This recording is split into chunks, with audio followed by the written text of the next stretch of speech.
Now, the household debt to GDP ratio in Thailand rose slightly in the first quarter to 80.1%, but that is the highest level for 4 years. The central bank data shows the trend is likely to continue with this trajectory as COVID-19 is reining in growth in Southeast Asia's second largest economy. The Thai central bank cut their forecast for GDP this year to negative 8.1%. That is down from negative 5.3%. Let's get some insight on those household debt to GDP ratio numbers. Our correspondent Saksit Sayasombat is speaking to us from Bangkok today. Saksit, this level of household debt, it's been running close to 80% of GDP for some time already. Help us understand the components of household debt for Thailand. Are these primarily the big ticket items like mortgages? What can the central bank really do to address the rising levels of debt?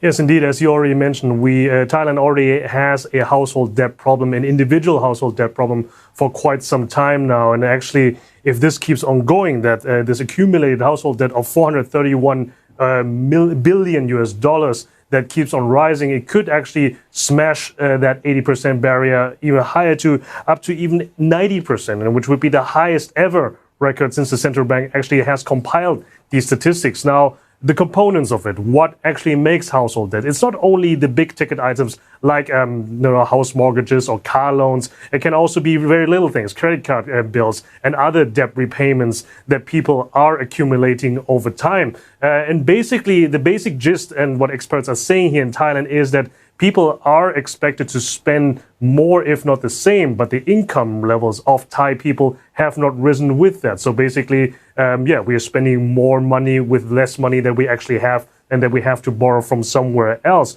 But also what these statistics do not show is informal lending. So for example, from curbside lending, if they would include that, some experts say that percentage might be even higher. Now, the central bank, as you already mentioned, has already lowered the key interest rate to a record 0.5%. They also have said that there could be more monetary policies to relieve all these financial burdens on the people in this coming year, as well as we are looking at a it's not even a downturn of the economy anymore. It could be a nosedive.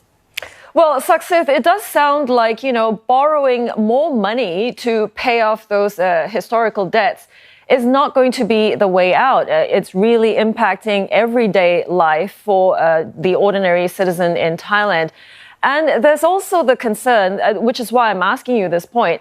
The World Bank has found that countries where they have debt to GDP ratios exceeding 77% for prolonged periods of time, they tend to experience significant slowdowns with economic growth. So what has the Thai government said so far that this might mean for the economy in 2020?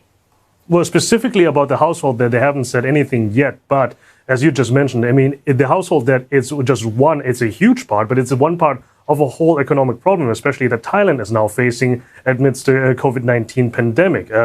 Not only has there been slower economic spending or slower consumer spending, but also one of the main key pillars of the Thai economy, tourism, has almost completely vanished overnight. With no tourists coming into Thailand, there is also no economy or no economic pillar of Thailand, so to speak. That's why we have a huge economic contraction of already 5% for the first quarter, but we could be even looking at a higher economic contraction. As you said, the Bank of Thailand is looking at minus 8%. Some banks could be saying that it could be even more than minus 10%.